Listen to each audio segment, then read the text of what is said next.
I've been clean for over 20-something years.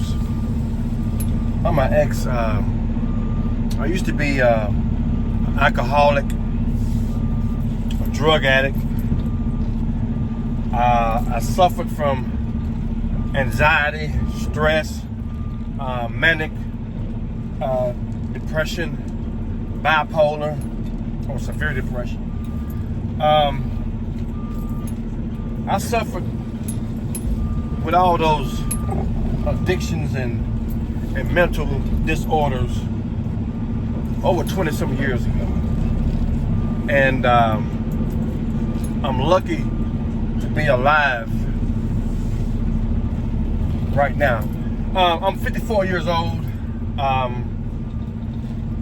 In my early 20s, I was going through some terrible things in my life, mainly from a lot of pain that I suffered from being a child, from dealing with some terrible racism growing up in the South, in North Carolina, during the early 70s and mid 80s, and having a father as a bully.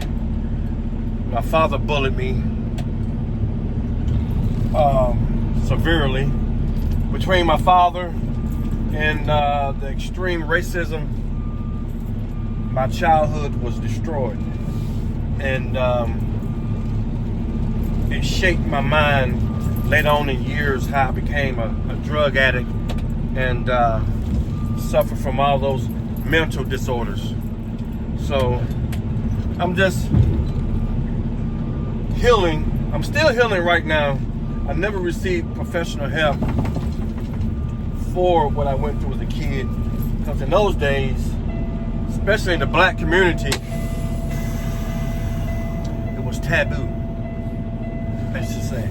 Let me handle some business, and I'll come back to film this video. And that noise. I'm going to film the rest of the video here in my bedroom. I injured my foot last night. That's another story. So I'm going to film the rest of the video here in my bedroom. As I was saying that my father was a bully, and I went through some terrible racism as a kid in the 70s and early 80s, mid 70s, early 80s. I went through some terrible racism. The difficult thing about life as a child being traumatized from adults is you can't protect yourself. And when I was going through these things, I would always think in my mind, God, I wish I was bigger. I wish I was strong, and so I can protect myself and hurt these people.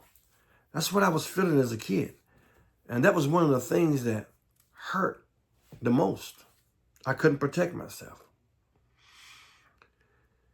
My mother and father their relationship wasn't good. My mother she was a church lady. That's another story within a story. And my father was also singing in the choir and, doing this in the church. But behind the scenes, he was a monster. My father was a monster. And it took a lot of things out on me, And my father would terrorize me in ways that I just didn't understand. If I showed any ways of not being, believe it or not, masculine enough as a little boy, he would come behind me and boom, slap my head. And I didn't understand why my father was treating me like this. It's like I wasn't rough and tough enough for him. He even made some statements or criticisms to me when I was like 10, 11 years old. Why can't you be like the boys next door? They go outside and they're rough and tough, and you so skinny and you want to sit in the house and read books all the time. Get outside and and play in some dirt and be rough. So that's how he treated me. And I didn't understand why he was treating me like that at the time. It turns out when I got older, after my father passed, no, right before my father passed, I found out that my father's father, my grandfather, was a cross-dresser. He was gay and a cross-dresser. Now, that's another story within the story. Within the story. I'll tell that another day. But I'm just saying that so you can understand why. One of the reasons why he was treating me the way he was treating me. So, as an adult now, I don't know if my father was molested by his father or not. I don't know. I wasn't molested by my father. I was just treated like crap, like dirt. And he bullied me. And he made me feel this big as a kid, a little boy. So I had no self-confidence at all. Along with other things that was going on in my life. But let me get back to this. So my father was he was a womanizer. He was having so many affairs with my mother. But anyway, my father was sleeping with his best friend. My father's best friend was our neighbor. They stayed like 2-3 houses down from our house. And my father was sleeping, having an affair with his best friend's wife. Okay? Now, his best friend's wife, her name was Miss Phyllis. And she was a hell of a piano player. And she was a teacher. She taught music. And my mother and father even paid Miss Phyllis to teach my sister, one of my sisters, how to play the piano. So I can recall she just come over to the house. We had a piano in our house. Just come to the house and my sister had been there taking lessons. And I was like, wow. Turns out my father and Miss Phyllis was having an affair, which happens to be my father's best friend's wife. So there was a lot of tension when her husband found out. I don't know how he found out, but he found out. Him and my mother found out. But it got so bad where I can recall my father, my little brother, and we were going somewhere, but we stopped. Back in those days, you know, there was a public dumpster where people can go and dump their trash. So I can recall we went to this dumpster. I can remember my father, me and my brother, we was taking the trash out of his trunk, my father's trunk. He had a long Oldsmobile, one of those like Cadillac, like yeah.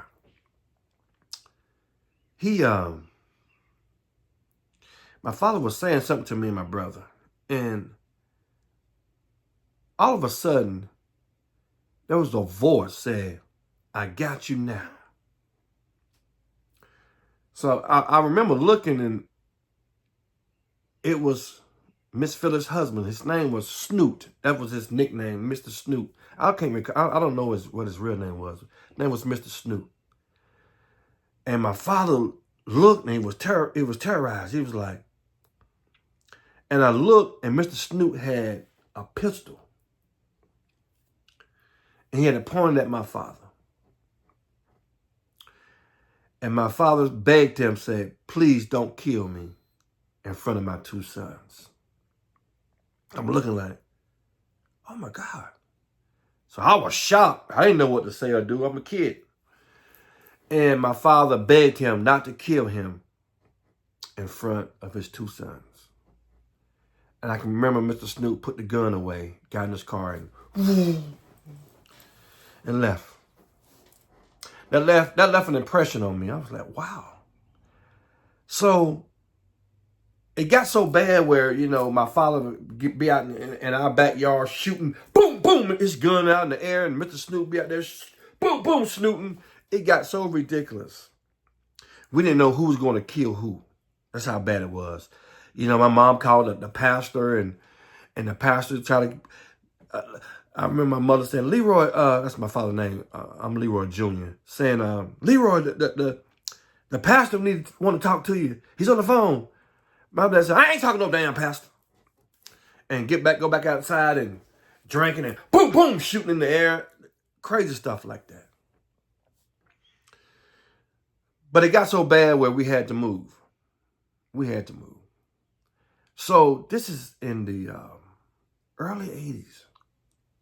Like real early 80s, like 80, 81, something like that.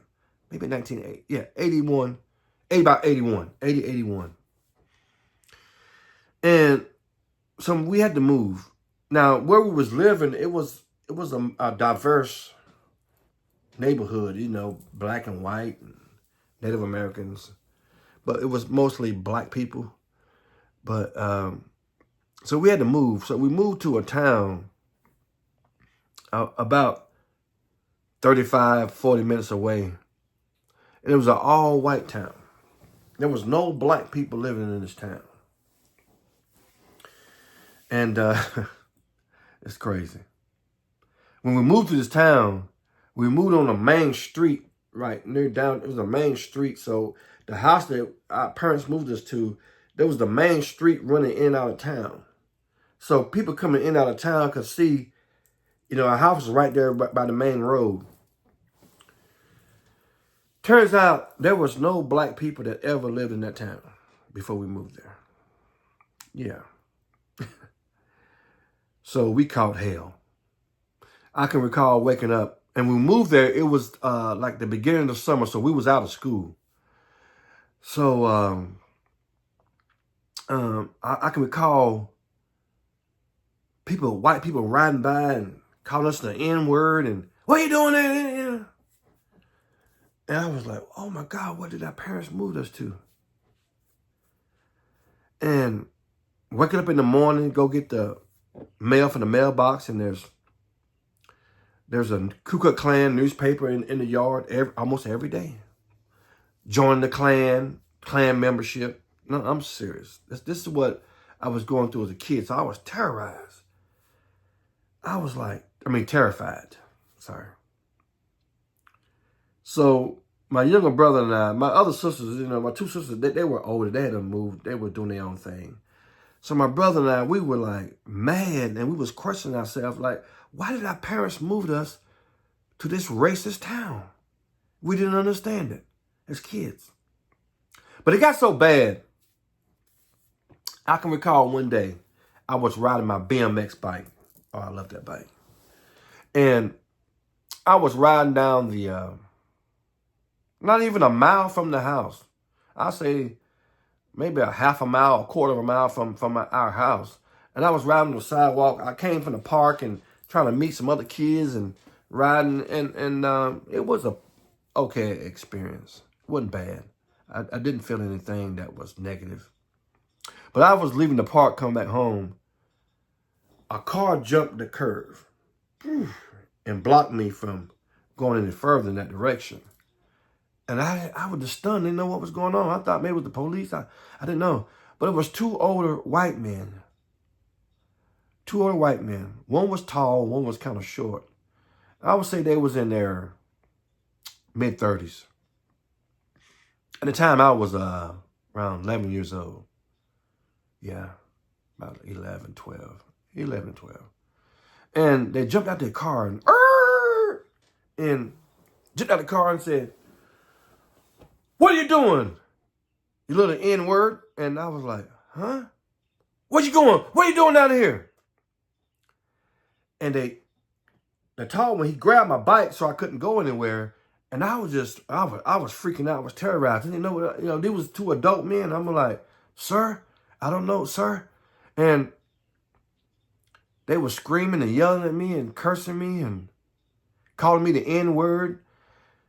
They called me the N-word so many times, it seemed like every word come out of their mouth was the N-word.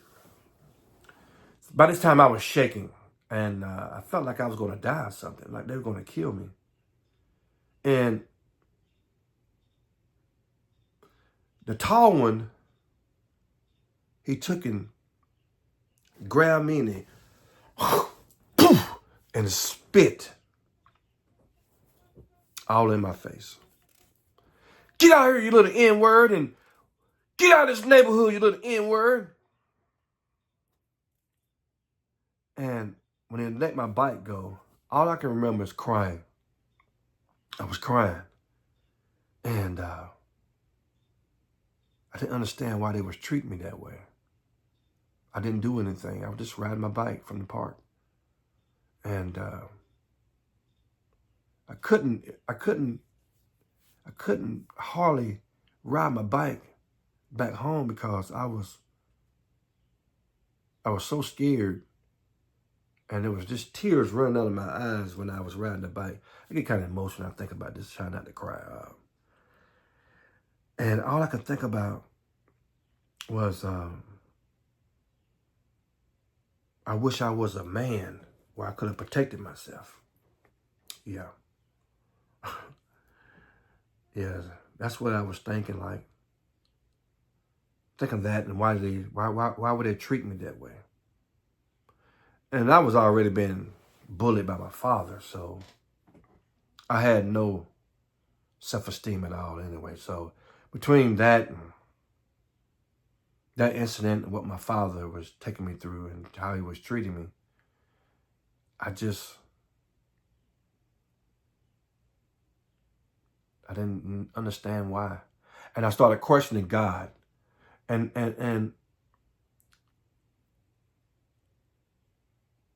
I didn't understand why God allowed that to happen to me. And I'm going to tell you what's so strange. When I was questioning God, I came up with my own answer why God allowed this to happen to me, because I was black. I wasn't white. See, I thought God was a white individual during this time. I'm a kid. I didn't know any better.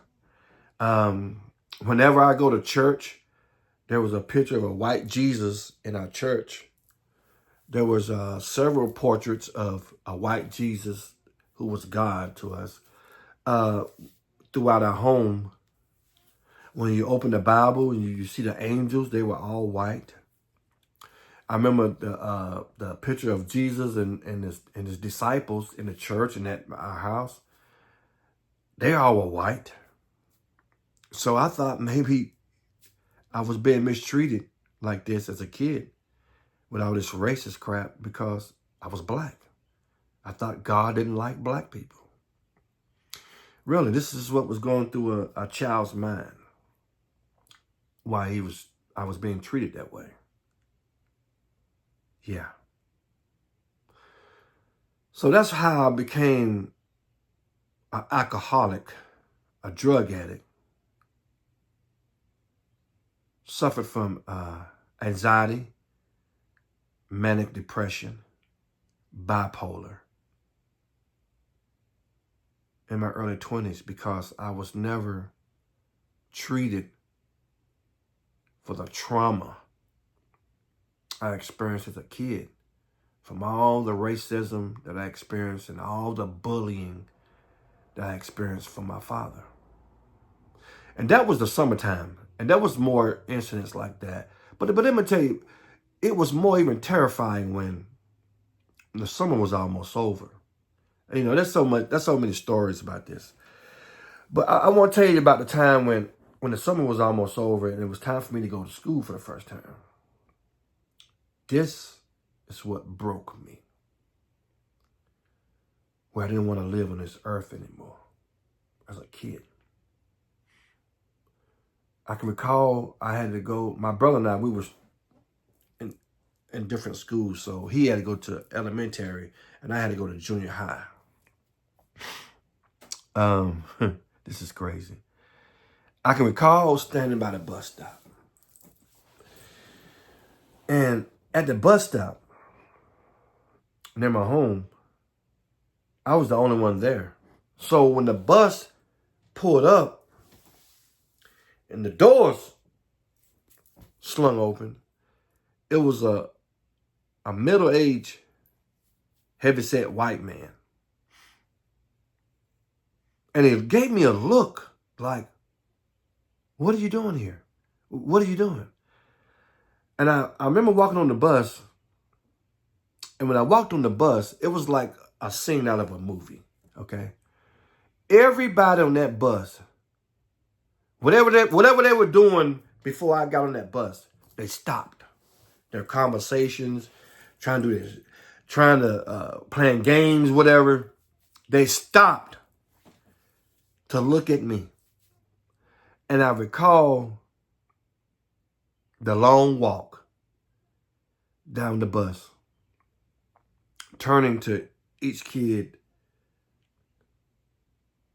trying to get permission if they'll let me sit down. Nobody allowed me to sit down. Nobody. And believe it or not, the bus driver didn't say to any of the kids, let him sit down, anything like that. No. He just shut the door and drove off. So I'm holding on to a seat, you know. I'm a little skinny little kid now. I'm trying to keep my balance from falling on the floor. Finally, there was a little tiny little voice said, you can sit here, way in the back. It was a little white girl who had a little cool leather jacket on, like a Fonzie jacket back on Happy Days. She slid over and told me to sit down. And she saved me because I was about to lose it. I didn't want any of them to see me cry. But I was almost there where, as a kid, I was about to have a nervous breakdown.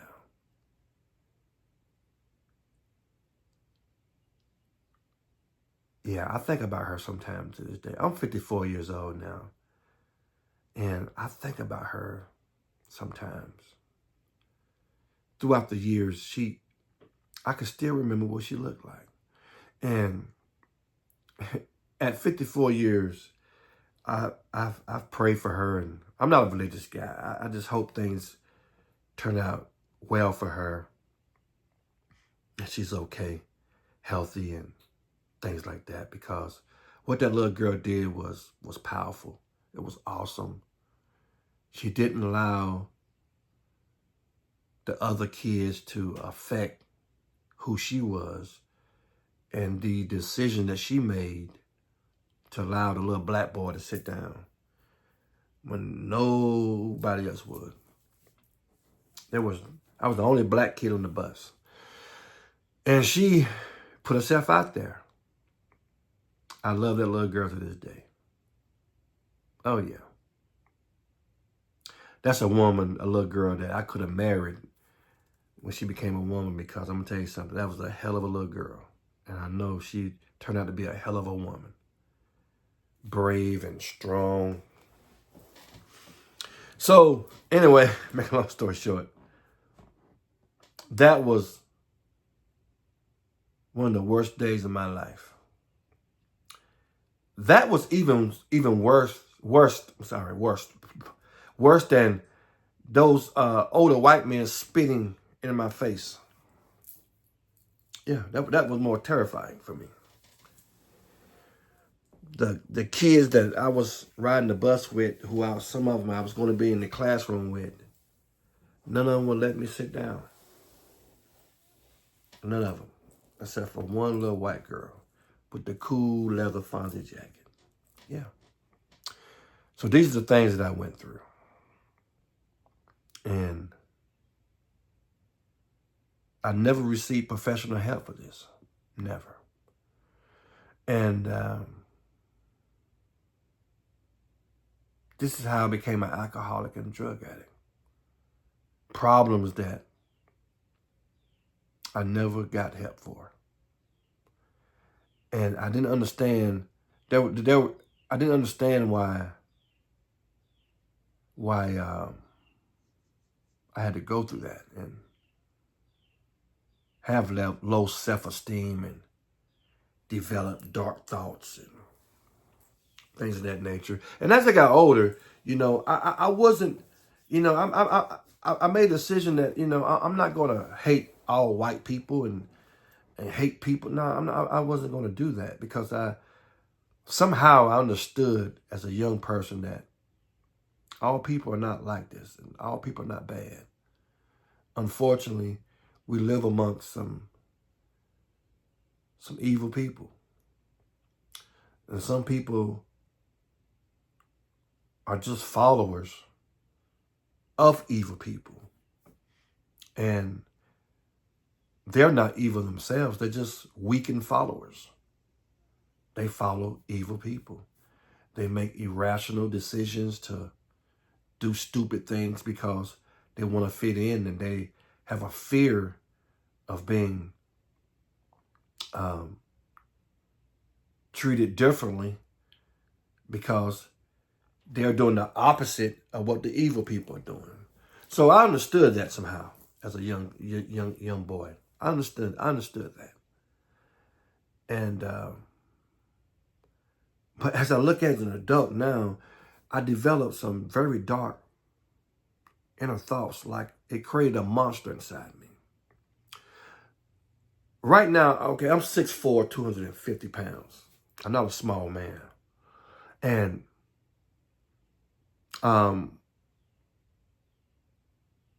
so I go over and beyond to try to make people feel comfortable around me, because there's something dark inside me. There's a monster inside me that I have to keep caged up. I have to walk away from situations. I can't allow people to take me there mentally, because there's something inside me where if I let out, it don't give a damn about no consequences. It doesn't. It don't give a damn about living or dying. It doesn't. And I don't want to be that way. And so I'll walk away from a confrontation very quickly for those reasons. Yeah. So, yeah. And it got worse when I was in my early 20s. Being an alcoholic at 19, 20 years old, it was devastating. The average, a normal person will wake up in the morning and eat some eggs and bacon, toast, grits. I wake up in the morning and have a 6-pack of beer, Budweiser. That was my breakfast for the morning, Budweiser beer. Oh, yeah. And I was trapped in that darkness. And the depression was going on at the time. I had very low self-esteem. I couldn't keep a job. I didn't, it was a task even to brush my teeth, take a shower. It got bad. But then something flipped one day, and all of a sudden I didn't feel that way anymore. I felt some type of, like something. I woke up one day and like everything looked different and felt different. And I had this energy I never had before. I felt powerful. And I was like, whoa. I didn't understand what it was. I didn't know. And during this time, I was like 21. I still haven't received any professional help for my childhood trauma, or PTSD, whatever you want to call it. I didn't have a job. I didn't have any insurance, any money to go see a therapist at the time. So I had to suffer alone, trying to hide all the pain I felt, all the embarrassment, all the laughter that I portrayed was probably 95% fake. Had a fear of people seeing the true me. And it was a battle I had to battle alone. That's what I felt inside, because I was hiding it from most people. And that day I felt different. my energy. I felt strong. Let me tell you how bad it was.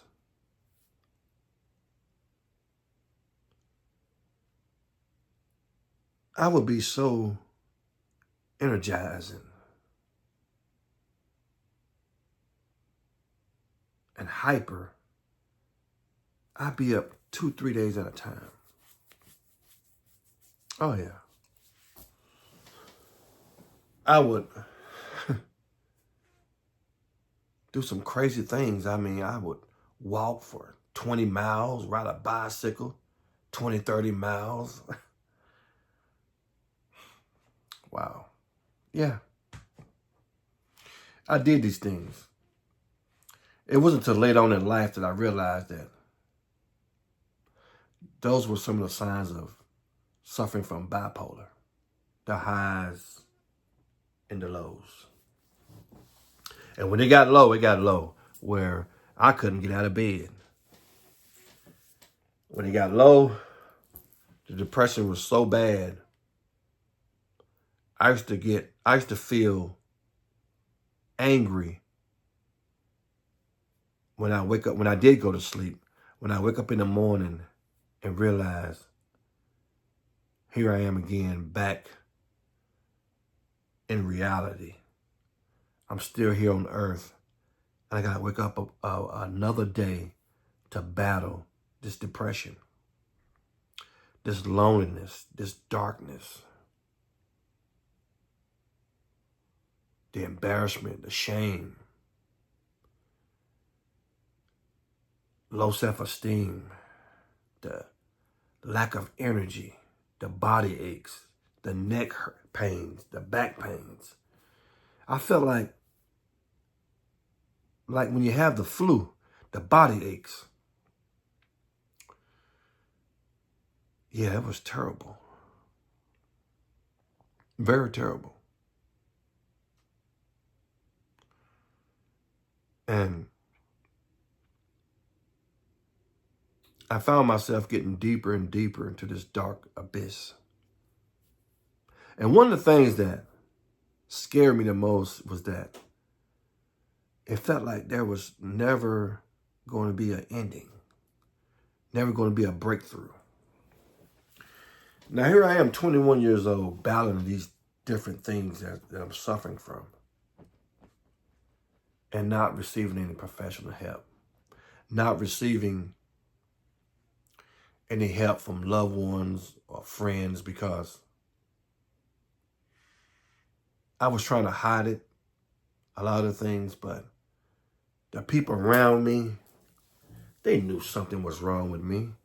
Instead of me eating breakfast, here I am drinking a 6-pack of beer. Can't hold down a job. 1 minute I'm hyper, or one day I'm hyper. One day I'm so low, suffering from depression, and don't want to get out of bed, and staring at the wall or looking at the window for hours. People knew. Oh yeah, they knew. So it was a struggle. And if not from my religious beliefs at the time, I don't think I would have remained on this earth, because it was too scary, too painful, and too difficult to deal with on a daily basis. It was just too much. And I went through that for some years, a couple of years. It wasn't until my late 20s I started researching, going to the library and reading them books on the brain and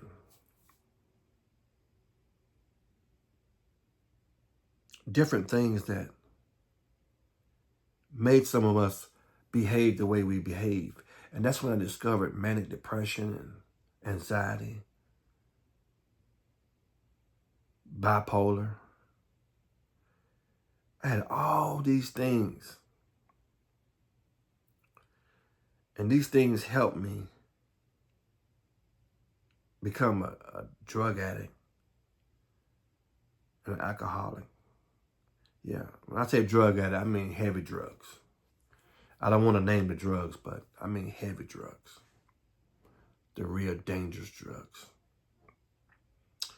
Yeah. So it was difficult.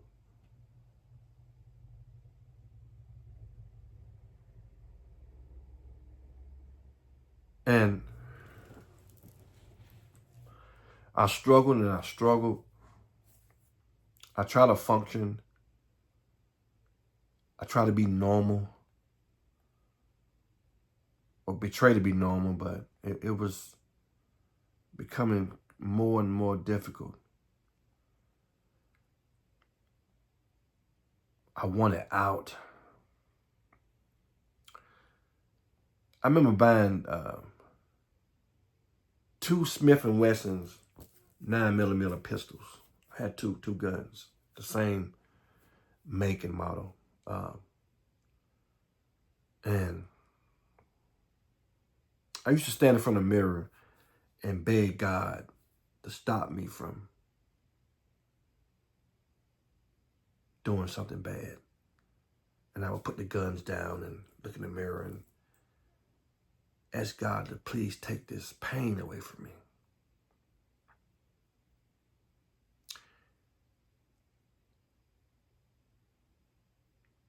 And that's what saved me from hurting myself, because I thought that if I do that,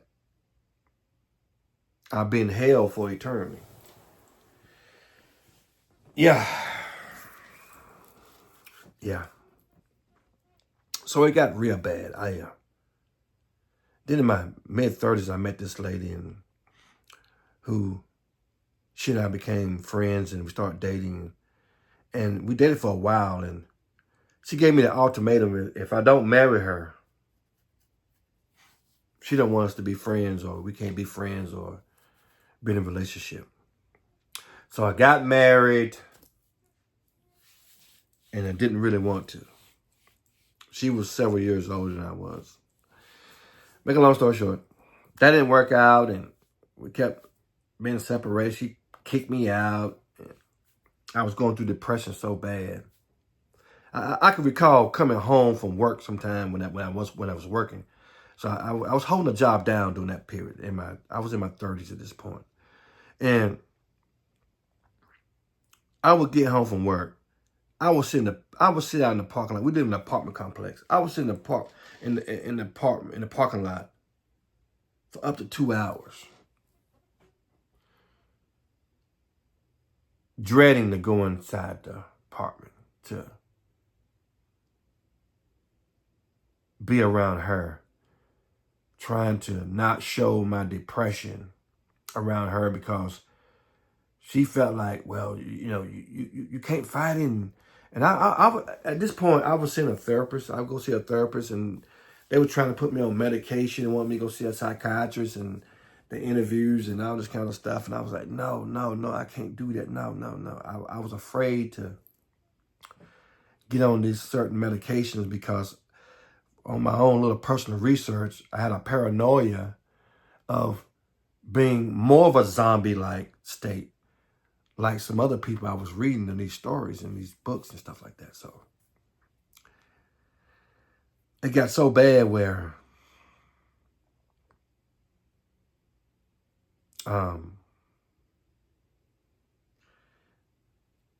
didn't want to spend time with my wife. I didn't want to go out. I want to sit home and stare at the walls, and she just couldn't deal with it anymore. And I totally understand.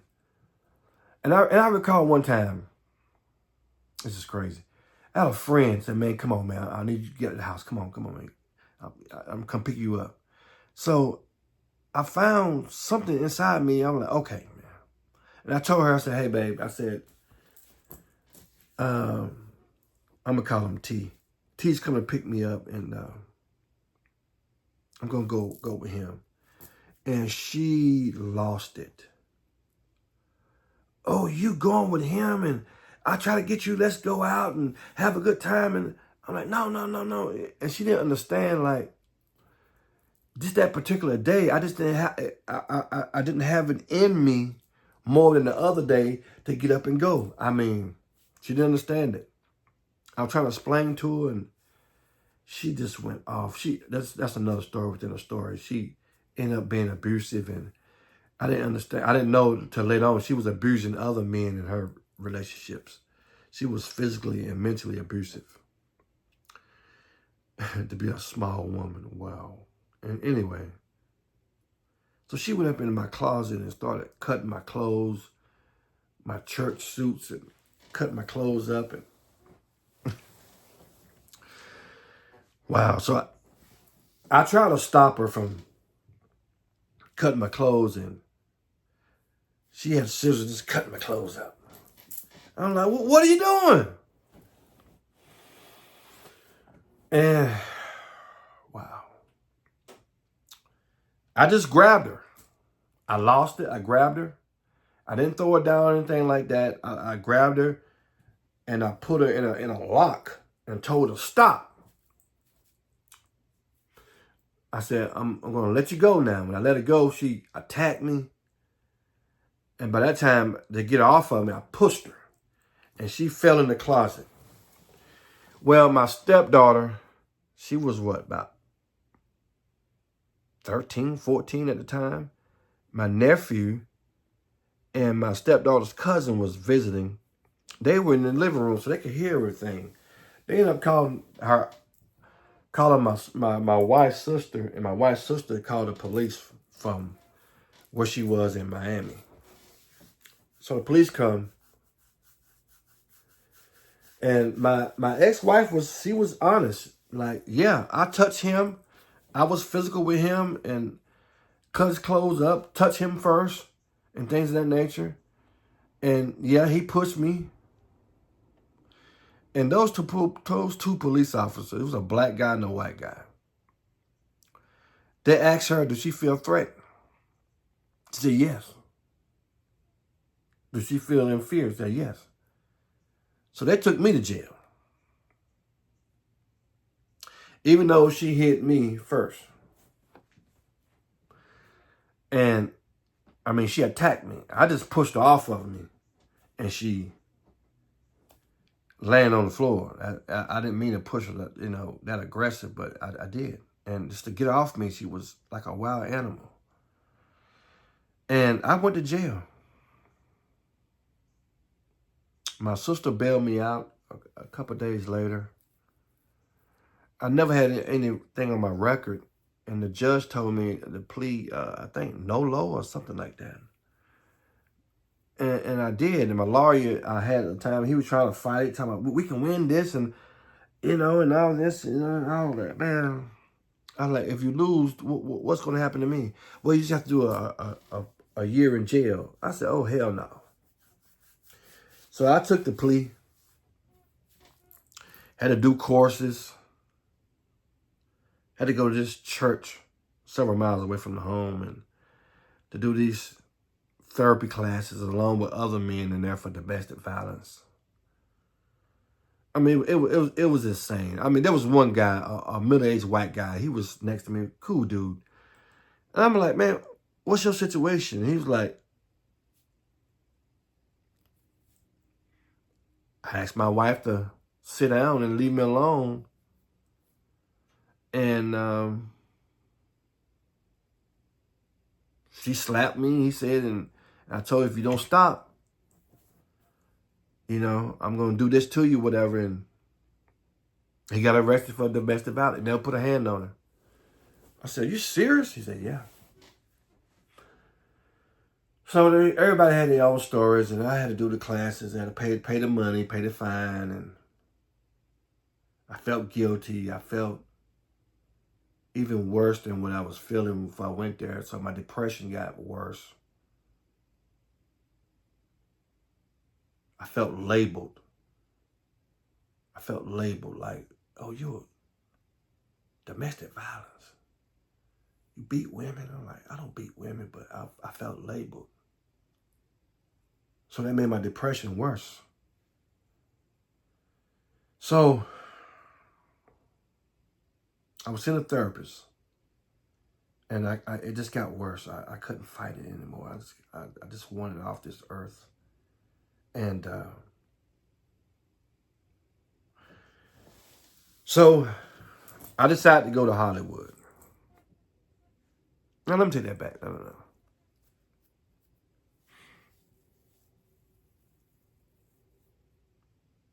Before I decided to go to Hollywood,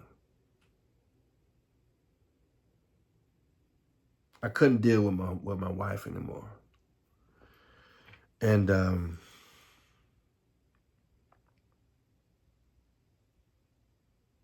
I had nowhere to go. My mom was back in North Carolina. I'm sorry. I'm talking so fast. I had moved here to Atlanta, Georgia when I was 20 years old. So that's how I met my ex-wife. I was here in Atlanta, Georgia. So let me fast forward back to where I'm at. I decided to leave my wife and go somewhere I'd never been before that I always dreamed of going to, and that was California, to see Hollywood, because I felt like I was going to end it. So I wanted to see some places before I leave this earth, and Hollywood was one of them. So I took a bus to Hollywood, took several days, and got to Hollywood, and what they portrayed on television was a lie. I've never seen such a nasty, trashy place in my life. Trash everywhere. And when I arrived at Hollywood, I was in a downtown area. I was like, what? Trash everywhere, all over the streets. I couldn't even walk 5 to 20 feet without a homeless kid asking me for some change. And I remember giving them $1 here, $1 there, $2 here. And I remember this older, middle-aged white man came out from out this store or something. He said, I guess he was watching me. He said, excuse me, young man. He said, you got to stop giving these street kids money because it'll never stop. So that was the first piece of advice I got when I got to California. And I was just like, this is sad. So I'm in deep depression, so bad. And so I got myself this hotel. It was an Asian woman who owned this little hotel. It looked like something out of a damn movie. It was, I wouldn't classify it as a hotel. It looked like something where people go to die, do drugs. The last place you'll be on earth. That's what it looked like. I can't recall how much I paid for it per night. So I got the room and I started walking the streets. And I've never seen so many homeless people in my life. And my depression was so bad, I just felt like this is where I'm going to die. Here, alone, in this cold, scary-looking hotel, if you want to call it that. I mean, it was terrible. Like it was something built in the early 1800s. So, fast forward. I got to end this video. It's going on too long. Fast forward.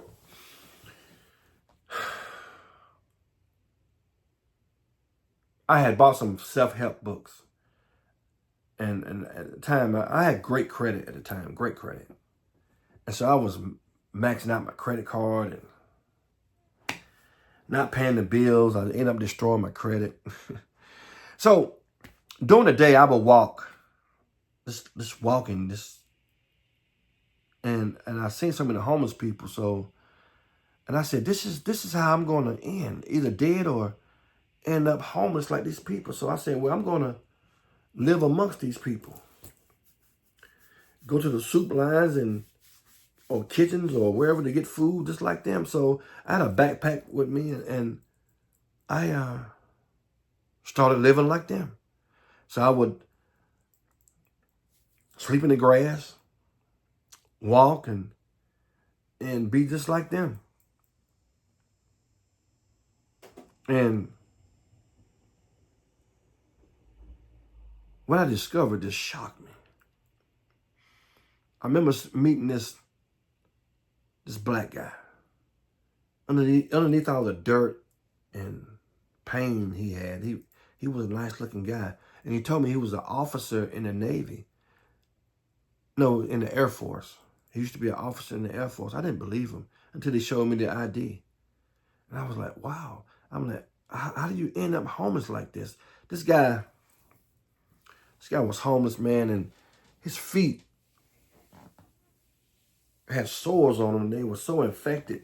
He couldn't even wear shoes. He had the part of the shoe that cover your toes and stuff. He had that cut out to keep his toes exposed and the front of his feet, the top of his feet, because it was infected so bad. Couldn't wear shoes.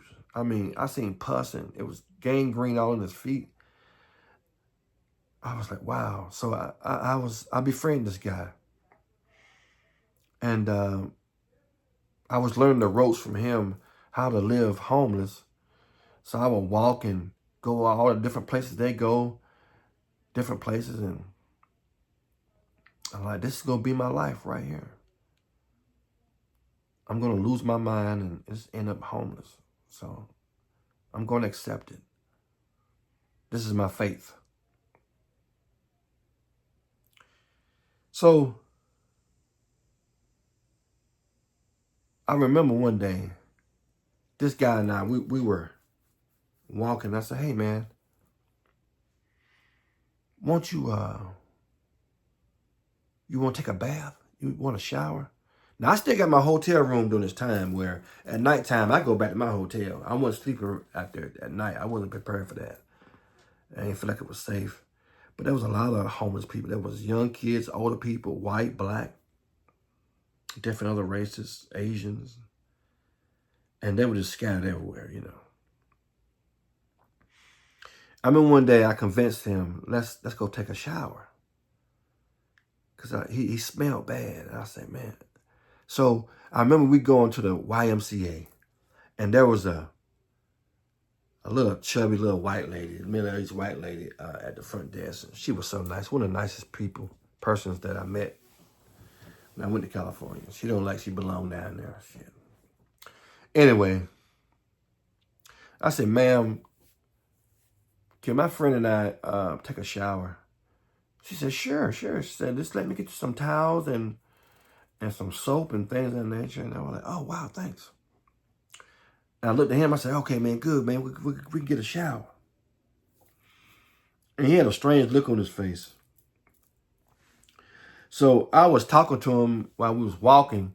She brought us the towel and stuff back to take a shower.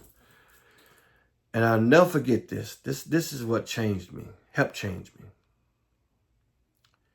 As we were walking, I was talking to him, and I didn't realize that he had stopped walking beside me.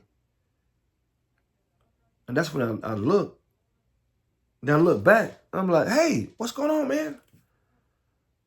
I said, come on, man, let's take a shower. And he was stopped in his tracks. And he said, I can't. I said, what do you mean you can't? He said, if I wash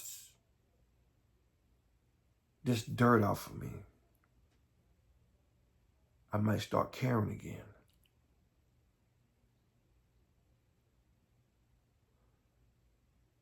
I said, what did you say? He said, if I take a shower, I get clean, I might start caring again.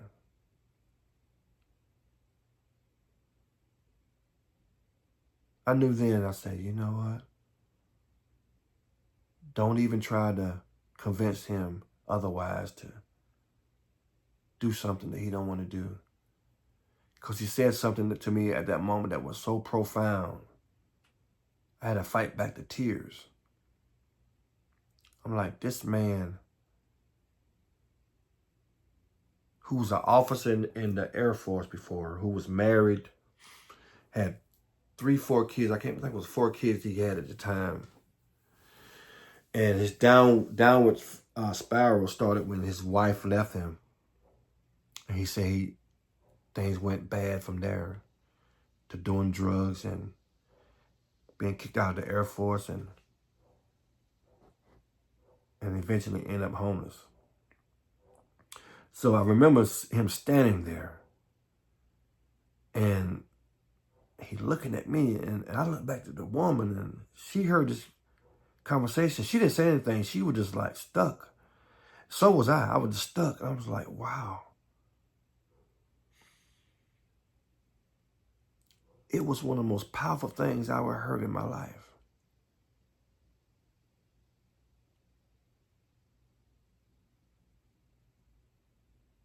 He was in so much pain. He was beaten down so much.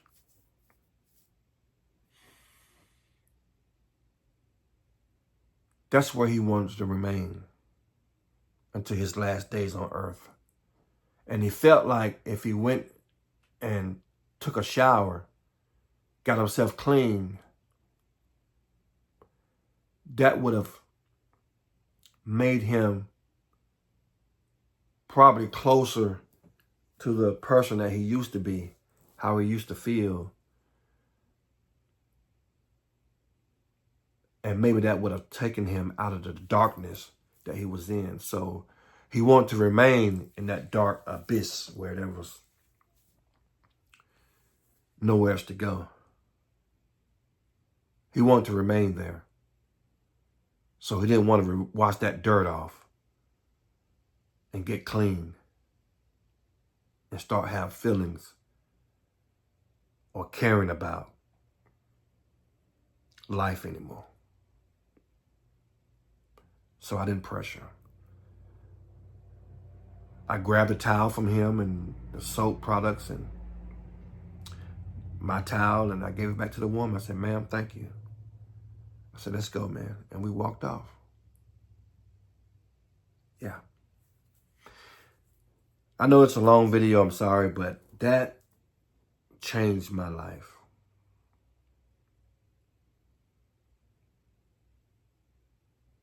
That really changed my life. I'll make a video how I overcame depression, drugs, bipolar.